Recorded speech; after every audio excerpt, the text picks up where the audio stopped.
اسلام کی بنیادی تعلیمات، خطبات مکمل۔ طیب کلمے پر ایمان لانے کا مقصد۔ مسلمان بھائیوں، اس سے پہلے 2 خطبوں میں آپ کے سامنے طیب کلمے کا مطلب بیان کر چکا ہوں۔ آج میں اس سوال پر بحث کرنا چاہتا ہوں کہ اس کلمے پر ایمان لانے کا فائدہ اور اس کی ضرورت کیا ہے۔ ہر کام کا ایک مقصد ہے، یہ تو آپ جانتے ہیں کہ آدمی جو بھی کرتا ہے کسی نہ کسی مقصد اور کسی نہ کسی فائدے کے لیے کرتا ہے۔ بے مقصد فائدہ کوئی کام نہیں کیا کرتا۔ آپ پانی کیوں پیتے ہیں؟ اس لیے کہ پیاس بجھے۔ اگر پانی پینے کے بعد بھی آپ کا وہی حال رہے جو پینے سے پہلے ہوتا ہے تو آپ ہرگز پانی نہ پیئیں، کیونکہ یہ ایک بے نتیجہ کام ہوگا۔ آپ کھانا کیوں کھاتے ہیں؟ اس لیے کہ بھوک مٹے اور آپ میں زندہ رہنے کی طاقت پیدا ہو۔ اگر کھانا کھانے اور نہ کھانے کا نتیجہ ایک ہی ہو تو آپ یہی کہیں گے کہ یہ بالکل ایک فضول کام ہے۔ بیماری میں آپ دوا کیوں لیتے ہیں؟ اس لیے کہ بیماری دور ہو جائے اور تندرستی حاصل ہو۔ اگر دوا لے کر بھی بیماری کا وہی حال ہو جو دوا لینے سے پہلے تھا تو آپ یہی کہیں گے کہ ایسی دوا لینا بیکار ہے۔ آپ کھیتی باڑی میں اتنی محنت کیوں کرتے ہیں؟ اس لیے کہ زمین سے غلہ، پھل اور ترکاریاں پیدا ہوں۔ اگر بیج بونے پر بھی زمین سے کوئی چیز نہ اگتی تو آپ ہل چلانے، بیج بونے اور پانی دینے میں اتنی محنت ہرگز نہ کرتے۔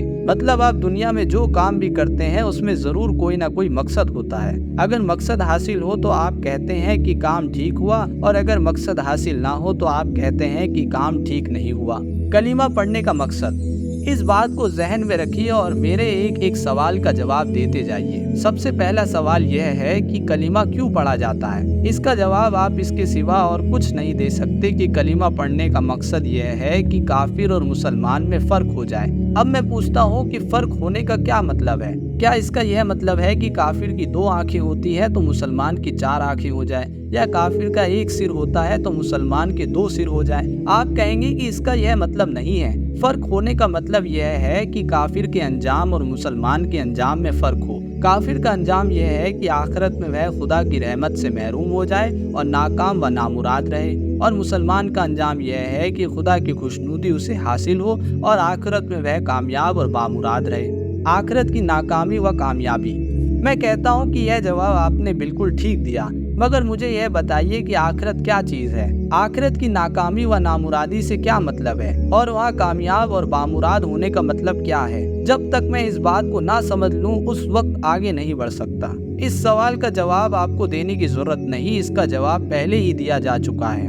دنیا آخرت کی کھیتی ہے، یعنی دنیا اور آخرت 2 الگ الگ چیزیں نہیں ہیں بلکہ ایک ہی سلسلہ ہے جس کی ابتدا دنیا ہے اور انتہا آخرت۔ ان دونوں میں وہی جوڑ ہے جو کھیتی اور فصل میں ہوتا ہے۔ آپ زمین میں ہل جوتتے ہیں، پھر بیج بوتے ہیں، پھر پانی دیتے ہیں، پھر کھیتی کی دیکھ بھال کرتے ہیں، یہاں تک کہ فصل تیار ہو جاتی ہے، اور اس کو کاٹ کر آپ سال بھر تک مزے سے کھاتے رہتے ہیں۔ آپ زمین میں جس چیز کی کھیتی کریں گے اسی کی فصل تیار ہوگی۔ گیہوں بوئیں گے تو گیہوں پیدا ہوگا، کانٹے بوئیں گے تو کانٹے ہی پیدا ہوں گے، کچھ نہ بوئیں گے تو کچھ نہ پیدا ہوگا۔ ہل چلانے اور بیج بونے اور پانی دینے اور کھیتی کی رکھوالی کرنے میں جو غلطیاں اور کوتاہیاں آپ سے ہوں گی ان سب کا برا اثر آپ کو فصل کاٹنے کے موقع پر معلوم ہوگا، اور اگر آپ نے یہ سب کام اچھی طرح کیے ہیں تو ان کا فائدہ بھی آپ فصل ہی کاٹنے کے وقت دیکھیں گے۔ بالکل یہی حال دنیا اور آخرت کا ہے۔ دنیا ایک کھیتی ہے۔ اس کھیتی میں آدمی کو اس لیے بھیجا گیا ہے کہ اپنی محنت اور اپنی کوشش سے اپنے لیے فصل تیار کرے۔ پیدائش سے لے کر موت تک کے لیے آدمی کو اس کام کی مہلت دی گئی ہے۔